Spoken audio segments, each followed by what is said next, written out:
নির্বাচন কমিশন সচিব আখতার আহমেদ গণমাধ্যম কর্মীদের কাছে প্রার্থীদের তথ্য চেয়েছেন, যাতে নিখুঁতভাবে প্রার্থীদের বৈধতা এবং অবৈধতা নির্ণয় করা যায়। অবাধ, সুষ্ঠু এবং নিরপেক্ষ নির্বাচন এবং রাষ্ট্রীয় স্বার্থে গণমাধ্যম কর্মীদের সেই সব তথ্য এবং উপাত্ত গণমাধ্যমের শিরোনাম হচ্ছে।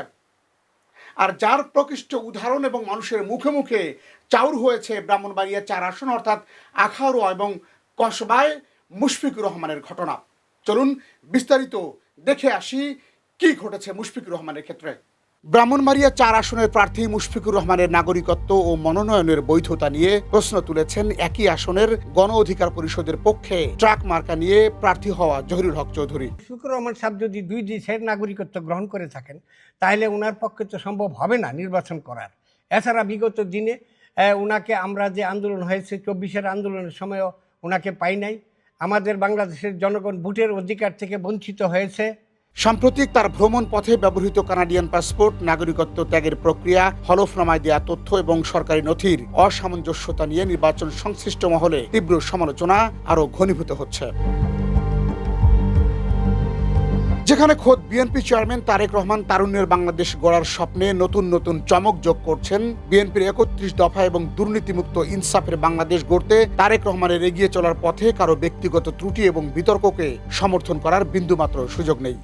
5ই আগস্টের পর থেকে আমি গত প্রায় 1 বছরের বেশি সময় ধরে বলে আসছি যে আমাদের সামনের সময়গুলো কিন্তু খুব ভালো নয়।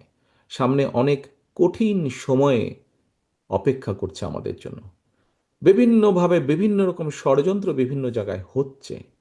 এই ষড়যন্ত্র রুখে দিতে পারে এই দেশের জনগণ, এবং এই ষড়যন্ত্র জনগণকে নিয়ে সাথে রুখে দিতে পারে বিএনপি, বাংলাদেশ জাতীয়তাবাদী দল।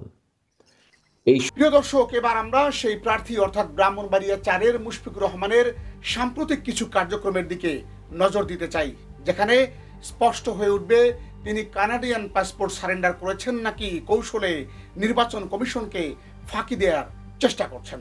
অনুসন্ধানে জানা যায় মুশফিকুর রহমান কানাডিয়ান পাসপোর্ট ব্যবহার করেই বাংলাদেশে প্রবেশ করেছেন, অথচ তার হলফনামায় উল্লেখ করা হয়েছে তিনি গত বছরের 25 আগস্ট কানাডার নাগরিকত্ব ত্যাগ করে সর্বশেষ বাংলাদেশে প্রবেশ করেন, যা সরকারি ইমিগ্রেশন নথিতে লিপিবদ্ধ রয়েছে। ইমিগ্রেশনের রেকর্ড অনুযায়ী তার ব্যবহৃত পাসপোর্টটি ছিল কানাডিয়ান পাসপোর্ট, যার নম্বর AS 037031। নাম মুশফিকুর রহমান, জন্ম তারিখ 8/1/1940। ভ্রমণ ইতিহাসে দেখা যায় তিনি 2025 সালের 1 জুলাই দুবাই থেকে বাংলাদেশে আসেন, পরে 28 জুলাই দেশ ত্যাগ করেন এবং একই বছরের 26 আগস্ট প্যারিস থেকে আবার বাংলাদেশে প্রবেশ করেন। এসব তথ্য থেকে সংশ্লিষ্টদের দাবি মনোনয়ন দাখিলের আগেও তিনি কার্যত কানাডিয়ান নাগরিক হিসেবেই যাতায়াত করেছেন। তবে তার হলফনামায় স্পষ্টভাবে উল্লেখ রয়েছে, আমি কানাডার নাগরিকত্ব ত্যাগ করেছি। এ দাবির পক্ষে কোনো বৈধ প্রমাণ বা সমর্থনকারী নথি তিনি জেলা প্রশাসক কার্যালয়ে জমা দেননি, ফলে তথ্য গোপনের অভিযোগ সামনে এসেছে।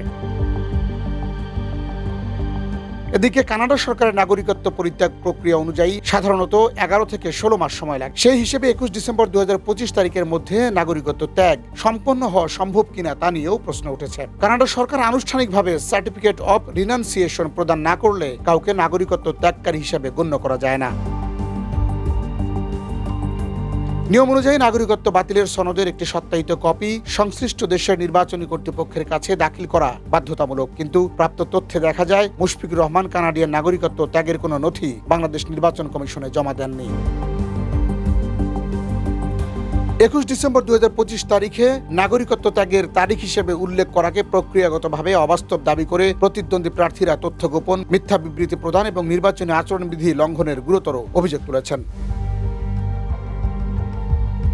জানা যায় মুশফিকুর রহমান মূলত বয়স্ক ভাতা, বিনামূল্যে চিকিৎসা সুবিধা এবং দীর্ঘমেয়াদী স্থায়ী আবাসন সুবিধা পাওয়ার জন্য কানাডার নাগরিকত্ব গ্রহণ করেছিলেন, অর্থাৎ বিদেশি নাগরিক হিসেবে সুবিধা ভোগ করলেও নির্বাচনের সময় নিজেকে বাংলাদেশের নাগরিক হিসেবে উপস্থাপনের চেষ্টা করেছেন বলে অভিযোগ উঠেছে। আইন অনুযায়ী representation of the people order RPO এর 12-1 গ ধারায় তথ্য গোপনের ক্ষেত্রে মনোনয়ন বাতিলযোগ্য। সংবিধানের 62-2 গ ধারা অনুযায়ী বিদেশি নাগরিকত্বধারী ব্যক্তি জাতীয় সংসদ নির্বাচনে প্রার্থী হতে পারেন না। এছাড়া দণ্ডবিধির 420, 468 ও 471 ধারায় প্রতারণা, জালিয়াতি ও মিথ্যা দলিল দাখিল অপরাধ হিসেবে বিবেচিত। আইনজ্ঞদের মতে নাগরিকত্ব ত্যাগের সত্যতা গোপন করা এবং এর পক্ষে প্রমাণ উপস্থাপন না করা উভয়ই মনোনয়ন বাতিলের জন্য যথেষ্ট কারণ।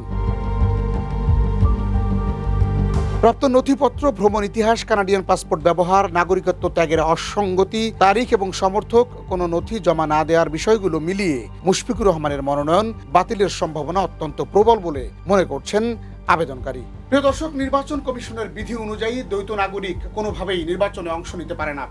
অতীতে দ্বৈত নাগরিক থাকার কারণে অনেকেরই প্রার্থিতা বাতিল হয়েছে।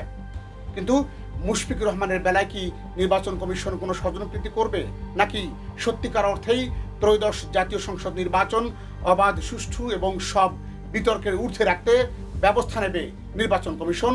সেটি এখন দেখার অপেক্ষা।